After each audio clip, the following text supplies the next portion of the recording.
Represión. Represión. Represión. Augusto B. Leguía. Dina Boluarte. Dina Boluarte. Dina Boluarte. Medios de comunicación.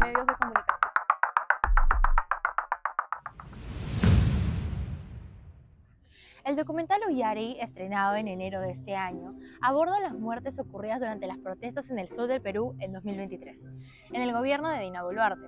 Sin embargo, su exhibición se ha visto limitada en distintos espacios, en este caso en el cine, ya sea mediante cambios de horario o cancelaciones en algunas regiones del país.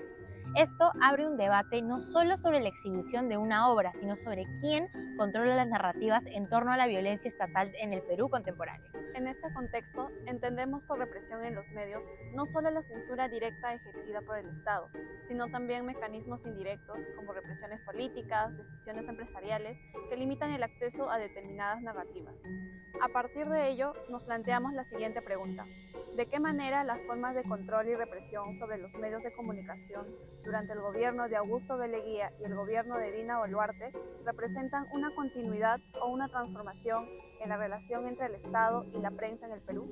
Sostenemos que, aunque existen diferencias en el contexto político, particularmente entre un régimen autoritario y uno formalmente democrático, se observa una continuidad en la tendencia a limitar la circulación de discursos críticos en contextos de crisis.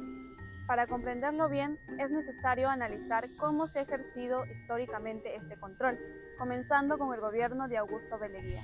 Como se señala en el libro Los años de Leguía, del historiador Paulo Drinot, el gobierno de Leguía desde un comienzo fue autoritario y represivo. Esto se evidencia en cómo llegó al poder y la represión que sufrieron sus opositores, entre ellos la prensa. Esta situación fue tal que diarios antes ligados estrechamente a opositores leguistas empezaron a moderar sus publicaciones, volviéndose más condescendientes con el nuevo régimen. El ejemplo más ilustrativo de esto es el caso del diario La Prensa. Este diario fue uno de los más críticos hacia el régimen, por lo cual fue víctima de la represión. Como se menciona en el libro Ley y Justicia en el oncenio de Leguía, una turba que apoyaba a Leguía atacó las oficinas de los diarios La Prensa, la cual estaba ínfimamente resguardada por solo 20 policías, que además estaban desarmados. Producto de este ataque, la prensa detuvo sus operaciones por 48 horas. Sin embargo, las críticas hacia el régimen no cesaron, por lo que se expatrió al dueño de este diario, el señor Juan Durán. Todo esto culminó con el cierre y la expropiación del diario La Prensa, lo cual lo convirtió en otro diario oficialista.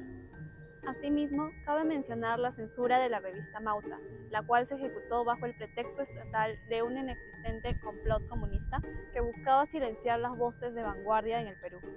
Según Durán, Chambilla y compañeros, además de Mariátegui en sus cartas a la prensa, este acto de represión no solo implicó el cierre de los talleres de la editorial Minerva y la clausura de la revista, sino también la persecución y detención de intelectuales y obreros, incluyendo al propio José Carlos Mariátegui, quien fue recluido en el hospital militar. La intención del gobierno, apoyada por sectores conservadores de la prensa limeña, era frenar la propagación de lo que denominaban ideas extranjerizantes y desarticular la creciente labor de orientación social que Amauta ejercía al denunciar los abusos del caso Huancho, Lima de 1923.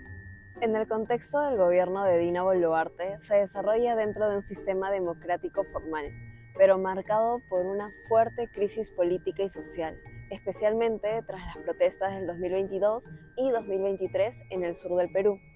Estas manifestaciones surgieron como respuesta a la destitución de Pedro Castillo y fueron reprimidas por las fuerzas del orden, dejando decenas de muertos y múltiples denuncias por violaciones de derechos humanos.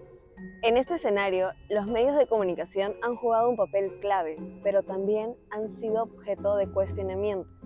A diferencia del gobierno de Leguía, donde la represión era directa y autoritaria, en la actualidad se observan formas más sutiles o indirectas de control, que afectan, por supuesto, la difusión de ciertos contenidos. Como se mencionó al principio, el caso del documental Ullari es un ejemplo representativo de estas nuevas formas de represión en los medios. Este documental recoge testimonios y evidencias sobre las muertes ocurridas durante las protestas en el sur del país en el año 2023. Sin embargo, su difusión ha sido limitada en diferentes espacios culturales y regiones del Perú. Estas limitaciones no siempre se presentan como una censura explícita del Estado, sino como decisiones institucionales o empresariales, tales como cambio de horario en los cines, cancelaciones de funciones o falta de promoción. Esto sugiere la existencia de presiones indirectas que restringen el acceso del público a narrativas críticas sobre el gobierno. De esta manera, aunque formalmente existe libertad de prensa, en la práctica se pueden identificar mecanismos que condicionan qué contenidos circulan y cuáles no.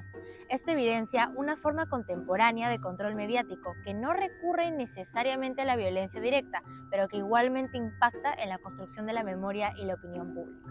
Tras analizar ambos contextos históricos, podemos darnos cuenta que, aunque existen diferencias en la forma de ejercer el poder entre el gobierno de Leguía, que era autoritario, y el de Boluarte, formalmente democrático, persiste una tendencia a limitar la circulación de discursos que exponen su oposición a la manera en que se gestiona el Estado.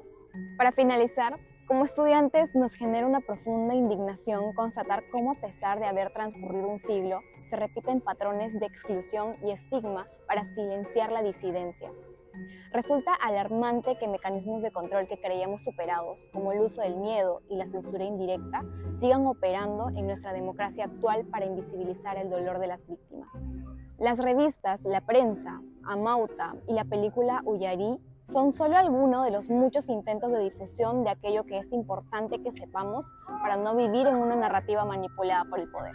Para entender que existen víctimas y opiniones que no son escuchadas sin caer en la denominación de terruqueo. Y para no quedarnos indiferentes frente a la libertad de cuestionar los abusos de poder en la actualidad.